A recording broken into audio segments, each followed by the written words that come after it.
Good morning everyone. જ્યારે પણ આપણે પેશન્ટને કેર આપતા હોય તો આપણે 5R દરેક સ્ટાફને ખ્યાલ હોવો જોઈએ કે 5R એટલે શું. તો 5Rમાં પહેલો R છે કે રાઇટ પેશન્ટ.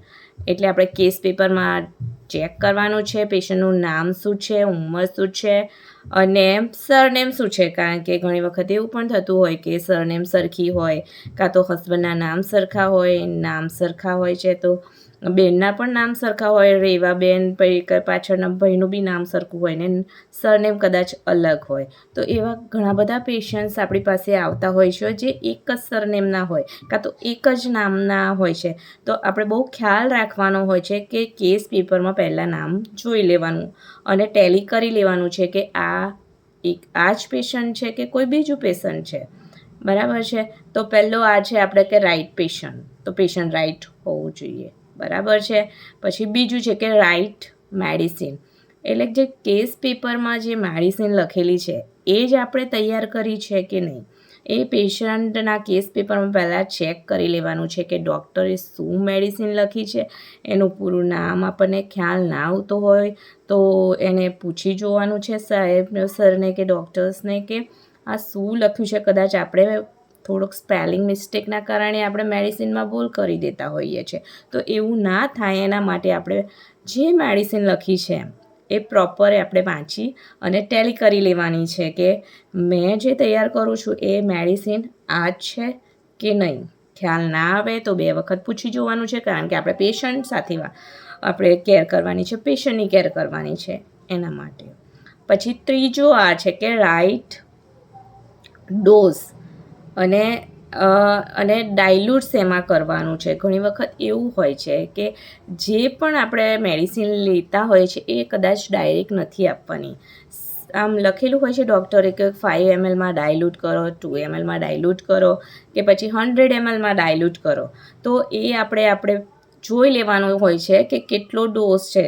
તો કેટલી વાર 1 ગ્રામ હોય છે, 500 mg હોય છે, 80 mg, 40 mg, જે પ્રમાણે હોય છે. પીડિયાટ્રિકના ડોઝ અલગ હોય છે, એડલ્ટના ડોઝ અલગ હોય છે.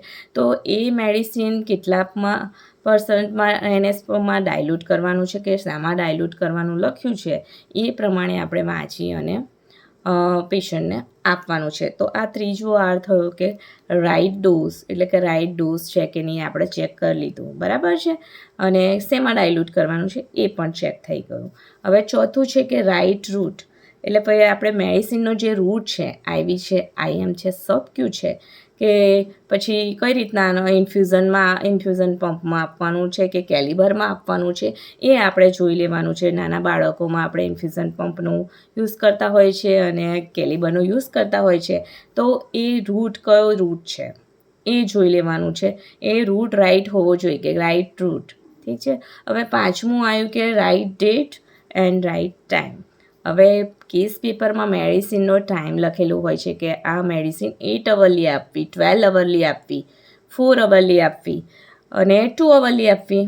તો આ રીતે જે ડૉક્ટર્સે પ્રિસ્ક્રાઇબ કર્યું હોય તે જ પ્રમાણે આપણે પેશન્ટને મેડિસિન આપવાની છે. એના માટે ખાસ જોવાનું છે ડેટ. તો કે જે તારીખે આપણે આપીએ છીએ એ તારીખ બરાબર છે કે કોઈ દિવસ એવું પણ બનતું હોય કે ડૉક્ટર લખવાનું ભૂલી ગયા હોય, કાં તો ડેટ અલગ મારેલી હોય. તો આપણે ચેક કરી લેવાનું છે કે આજની જ તારીખ છે કે નહીં. અને ટાઈમ પણ આપણે જોઈ લેવાનો છે. 12 અવરલી લખ્યો છે કે 8 અવરલી કે 4 અવરલી.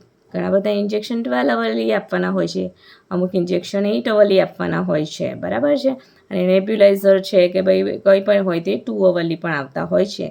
અને વાઇટર્સ બી આપણે લેવાના હોય છે, એ પણ આપણે અંદર મેન્શન કરેલું હોય તો એ પ્રમાણે આપણે લેવાના છે. અને લયા બાદ આપણે તારીખ મારવાની છે અને ટાઈમ મારીને આપણે પ્રોપર ચાર્ટિંગ કરવાનું હોય છે. તો આ દરેક સ્ટાફ જે પેશન્ટ સાથે આપણે પેશન્ટ કેર પ્રોવાઈડ કરે છે તે દરેક સ્ટાફને ખ્યાલ હોવો જોઈએ 5R શું છે. તો 5Rમાં ફર્સ્ટ છે કે રાઇટ પેશન્ટ, સેકન્ડ છે રાઇટ મેડિસિન, થર્ડ છે રાઇટ ડોઝ અને ડાયલ્યુટ શેમાં કરવાનું છે એ. પછી ફોર્થ છે કે રાઇટ રૂટ અને ફિફ્થ છે રાઇટ ડેટ એન્ડ ટાઈમ. સો બધાને ખ્યાલ આવી જ ગયો હશે. So thank you so much for watching.